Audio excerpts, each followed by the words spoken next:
जय मसीह अभी सभी को। मुझे आशा है कि आप सब ठीक है प्रभु के अनुग्रह के द्वारा। आज इस शाम को मुझे फिर ये मौका मिला है आपके सामने आने के लिए, और मेरे साथ प्रभु के वचन है वो आपको मैं देने चाहता हूँ। और मुझे पूरा विश्वास है कि ये प्रभु के सुसमाचार आपको विश्वास को और भी मजबूत करे। चलो छोटी सी प्रार्थना में जाए। हे परमेश्वर पिता, हम तुम्हें धन्यवाद देते हैं और हम कहते हैं blessed be your holy name. प्रभुता, हम तुम्हें धन्यवाद देते तुम्हारे प्रेम के लिए और हमारे साथ चलने के लिए। प्रभु, तू आशीष कर सभी दोस्तों को तेरे वचन से, पवित्र आत्मा से उनकी विश्वास तू और मजबूत कर तेरे वचन से, ताकि वो खड़े रहे अपने विश्वास पर। यीशु मसीह के नाम से मैं मांगता हूं, आमीन। प्रिय दोस्तों, हम लोगों के जीवन में बीच बीच में ऐसे समय आता है कि हम डर जाते हैं। हम लोग अंदर में एक डर पैदा होता है जब हम लोग बीमारी से गुजरते हैं और तकलीफें आता है हम लोग के जीवन में।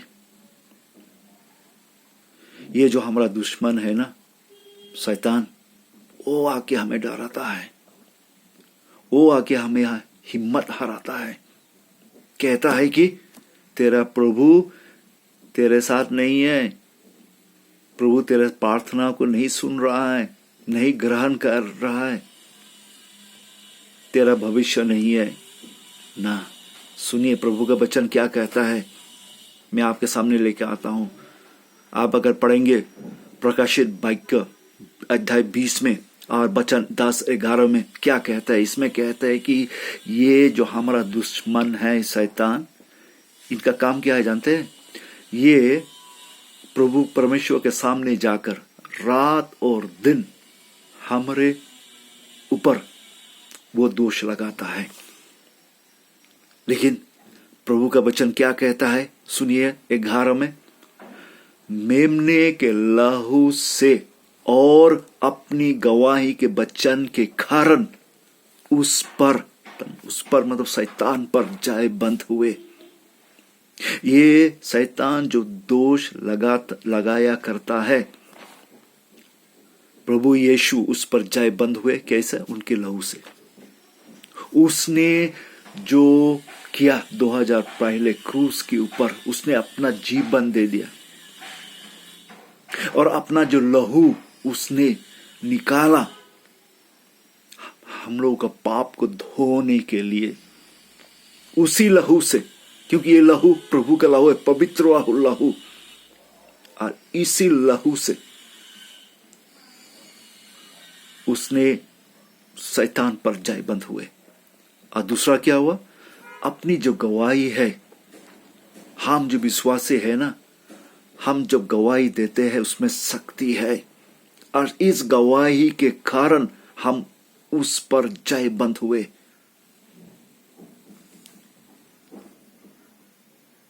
अगर आप इसमें ये नहीं लिखा है कि हम उन पर जय बंद हुए हम लोगों के प्रार्थना के कारण, ने हम लोग के फास्टिंग के कारण, ना किसी महात्मा ने कुछ अच्छी काम किया है उसी काम से जय बंद हुए ना। यहां सिर्फ यह लिखा है कि जो यीशु मसीह ने क्रूस पर 2000 साल पहले किया, ये जो काम उसने खत्म किया, इसी काम से हमें शैतान के ऊपर जय बंद हुए हैं। आपको मैं एक सच्चा घटना सुनाऊंगा। ये जो कोरियन वॉर था, तब क्या हुआ, इनके बीच में एक घटना हुआ था। कुछ विश्वासी चर्च के अंदर थे, प्रार्थना कर रहे थे, आराधना कर रहे थे प्रभु के साथ। तब क्या हुआ, ये कम्युनिस्ट सिपाही आकर अंदर में घुस गया, कलीसिया के अंदर। देखा कि ये लोग प्रार्थना कर रहे, आराधना कर रहे। उनमें से एक था लीडर, उसने कहा उठो, सबको कहा उठो और दीवार के सामने खड़ा रहो। और लोग डर के मारे थे, उनको आज्ञा को पालन किया, जाकर खड़े हो गए सब। तो उसने देखा एक पिक्चर था, प्रभु यीशु का पिक्चर वॉल में टांगा हुआ था। वो जाकर उसको खींचा, वॉल से निकाल लिया और उस पिक्चर को उसने फेंका फ्लोर पर। और उसने उनको हुक्म की आज्ञा दिया, आओ इस पर थूको और इन पर तू कोश कर, अभिशाप दे। तब क्या हुआ, पहले 3 लोग आके उन लोग आके उन डर से उन प्रभु के पिक्चर पर उसने थूका और उन पर कर्स किया। तब अभिशाप दिया, कर्स किया। तब चौथा था एक लड़की, जवान लड़की। वो आए और उसने हुक्म किया, थूको और उन पर कर्स करो। लड़की ने अपना घुटना टोका पिक्चर के सामने और अपना जो स्कर्ट था, उस स्कर्ट से उसने उस थूक को उसने पोंछ दिया। फिर उस लड़की ने कहा, खड़ा होके उस लड़की ने कहा उन सिपाही को, अगर तुम्हें मुझे मारना है तो मारो, गोली मारो, लेकिन मैं उन पर कभी कर्स नहीं करूंगा, कभी अभिशाप नहीं दूंगा। ये मेरा प्रभु है, ये मेरा उद्धार करता है, इसी के लिए मुझे नया जीवन मिला है। मैं इसे में प्रेम करता हूं, मैं उन पर नहीं कर्स करूंगा। तब क्या हुआ, वो सिपाही गुस्सा से उन लोगों को चारों को खींचा और ले गया कलीसिया के पीछे में। और जो अंदर थे, जो कलीसिया के अंदर थे, उन लोगों ने सुना 3 गोली, डाम डाम डाम। थोड़े बाद में वो सिपाही आए, फिर आके कलीसिया के अंदर घुसे।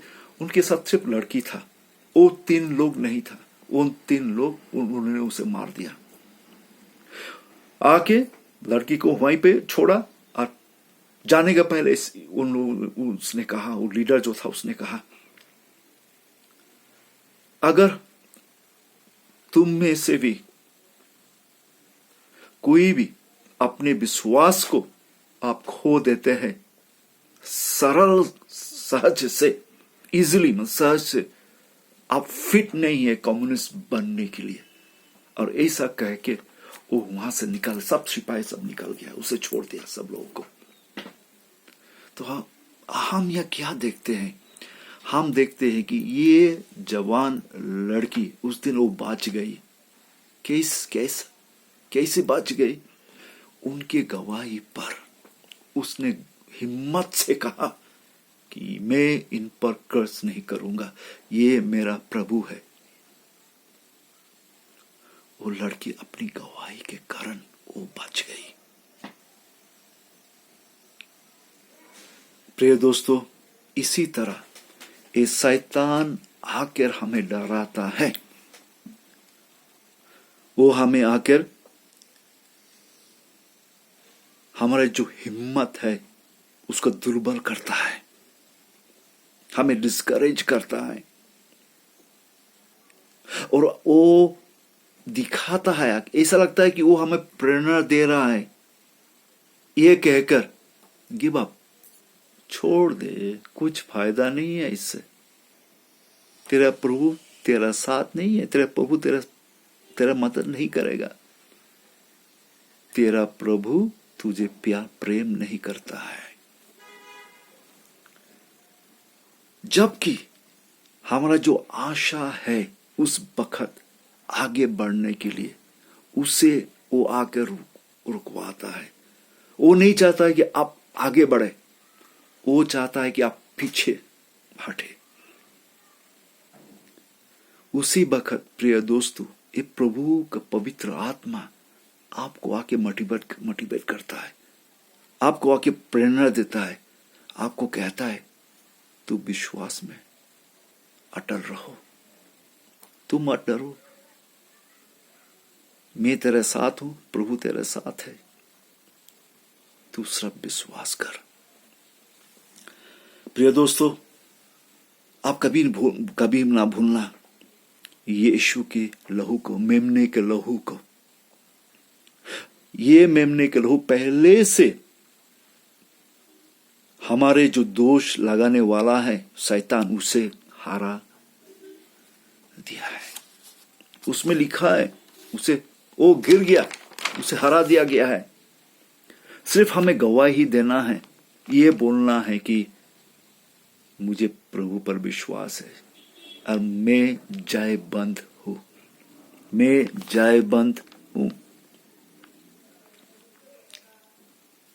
अगर आप पढ़ेंगे, आप अगर देखेंगे पढ़ेंगे पहले यूहन्ना अध्याय 5 और वचन 9 और 11 में लिखा है, इसमें जो परमेश्वर के पुत्र पर विश्वास करता है, सुनिए, जो परमेश्वर के पुत्र पर विश्वास करता है वो अपने ही में गवाही रखता है। हालेलुया, वो अपने ही में गवाही रखता है।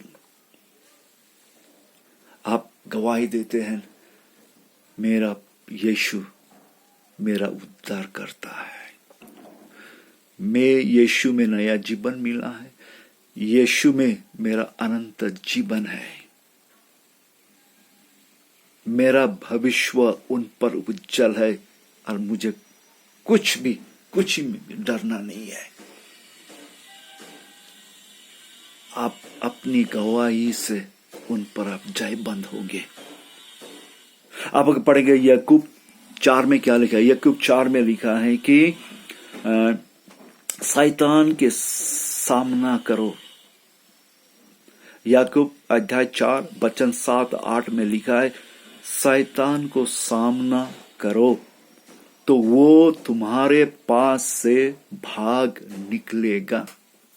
आमीन, भाग निकलेगा। और फिर क्या लिखा है याकूब ने लिखा, परमेश्वर के निकट आओ तो वो भी तुम्हारे निकट आएगा। तो हम यह क्या देखते हैं, याकूब हमें क्या सिखाता है यहाँ पे, वो यही बोल रहा है, हमें सिखा रहा है कि एक ही रास्ता है हमें, और वो है एक रास्ता जो हम शैतान के सामना कर सकते हैं, वो है हमें प्रभु के निकट आना। जब हम प्रभु के निकट आते हैं तो हमें सामर्थ मिलता है, शक्ति मिलता है, हमारा जो विश्वास और भी मजबूत हो जाता है। फिर वचन में क्या लिखा है, अगर आप पढ़ेंगे इफिसियों 6:11 में लिखा है, परमेश्वर के सारे हथियार तो बांध ले, प्रभु के सारे हथियार तो बांध ले, ताकि तुम शैतान की उक्तियों के सामने खड़े रह सकते हो। ये हथियार प्रभु के हथियार है क्या? कौन सी हथियार? वो है प्रार्थना, वचन, विश्वास, पवित्र आत्मा। हमें ये सब हमें इसी को हमें अपने जीवन में लेना है। प्रभु के वचन को हमें पढ़ना है। आपको रेगुलरली हर वक्त अगर वचन पर पढ़ना है, उस पर ध्यान देना है, स्टडी करना है और उन पर विश्वास करना है, उसे अप्लाई करना है, एक्सरसाइज करना है हर इस सिचुएशन पर। और पवित्र आत्मा से आपको बढ़ना है, आपको प्रभु से मांगना है, प्रभु मुझे पवित्र आत्मा से भर दे।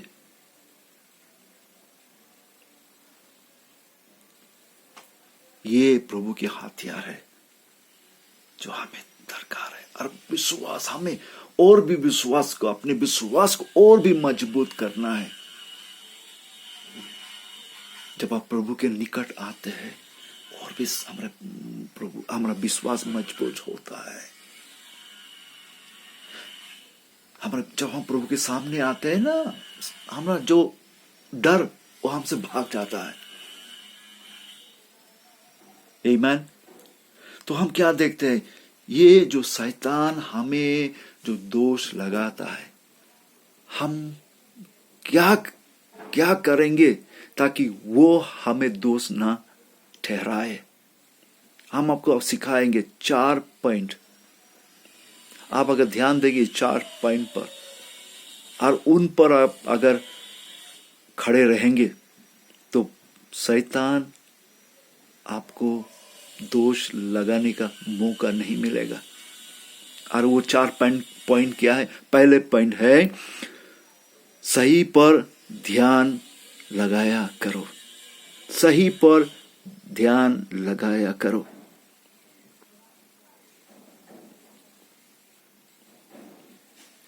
जिस पर हम मन डालेंगे वही निकल आएगा हमारे शब्द और कार्य से। जब हम किसी पर मन डालेंगे तो क्या होता है? प्रभु के वचन कहता है वही निकल आएगा हमारे शब्द और कार्य से। इसीलिए पौलुस ने कहा है फिलिपियो 4 और 8 में क्या लिखा है? उसने कहा हमारे जो बातें, उसने कहा जो बातें सत्य है, जो बातें आदरणीय है, जो बातें उचित है, जो बातें पवित्र है, उन्हीं पर ध्यान लगाया करो। ये पौलुस ने हमें सिखाया है और हमें उन पर ध्यान देना है। और जो सच सोच है, थॉट्स है, जो हानिकारक है हमारे लिए, उसे हमें निकालना है और रिप्लेस करना है पॉजिटिव सोच पर।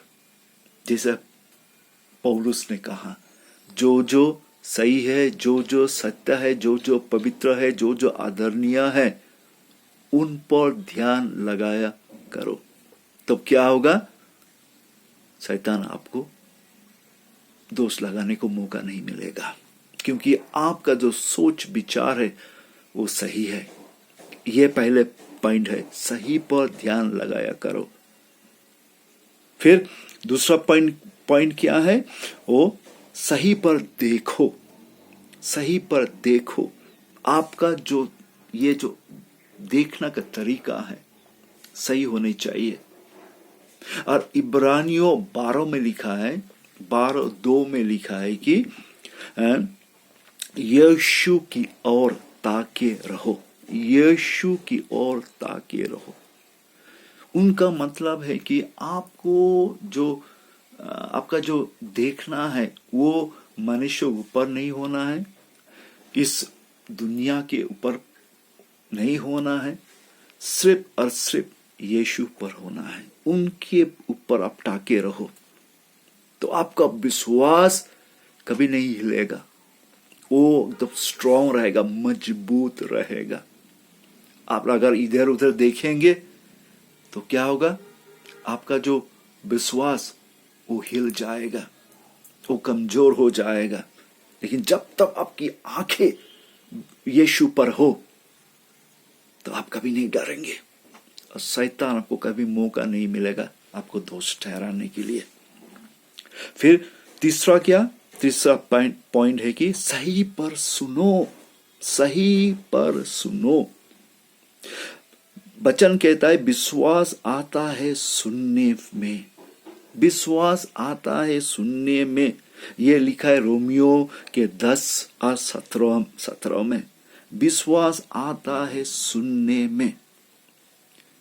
आपको प्रभु के आवाज को सुनना है। प्रिय दोस्तों, आपको एक भूख और प्यासा अंदर में जागने चाहिए प्रभु की आवाज को सुनने को। हम विश्वासी है ऐसे जो वो ध्यान नहीं देते हैं प्रभु की आवाज को सुनने को। वो नहीं तरसता है प्रभु की आवाज को सुनने को। प्रभु हमें बात करता है हर समय, वो हमसे बात करता है। कैसे? वो हमें वचन के द्वारा बात करता है, वो हमें सुसमाचार के द्वारा बात करता है। जैसा कि अभी भी प्रभु आपसे बात कर रहा है उनके वचन से, उनके सुसमाचार से, ये शिक्षा से वो प्रभु आपसे बात कर रहा है, आपके विश्वास को और मजबूत कर रहा है। आपको उसे सुनना है। और चौथा और अंतिम पॉइंट ये है, आप अगर पढ़ेंगे याकूब पहले अध्याय और 26 में लिखा, यदि कोई अपने आप को भक्त समझे, यदि कोई अपने आप को भक्त समझे, मगर सुनो, मगर अपनी जीभ पर लगाम ना दे, तो उसकी भक्ति व्यर्थ है, उसकी भक्ति व्यर्थ है। दोस्तों, आप अगर अपनी जीभ पर लगाम देंगे ना, तो आपको शैतान आपको दोष नहीं ठहराएगा। कभी कभी हम विश्वास होते हुए भी हम अपनी जीभ पर लगाम नहीं देते हैं। हम दूसरों को हम दोष देते हैं, उन पर हम विचार करते हैं, उनको हम गाली देते हैं, खराब बातें उन पर हम डालते हैं, कहते हैं। हमें लगाम रखना है। इसी से हम प्रभु को आराधना करते हैं, प्रार्थना करते हैं, स्तुति देते हैं। ये किसी को गाली देने के लिए, किसी को अभिशाप देने के लिए, किसी पर जज करने के लिए नहीं है। इस पर आपको लगाम देना है, तब आप सच्चे भक्त होंगे। Hallelujah, praise the Lord. मुझे आशा है कि ये 4 पॉइंट आप इनको याद रखेंगे और इन पर आप गौर देंगे और इन पर आप खड़े रहेंगे और चलते रहेंगे। तब क्या होगा? आप सच्चा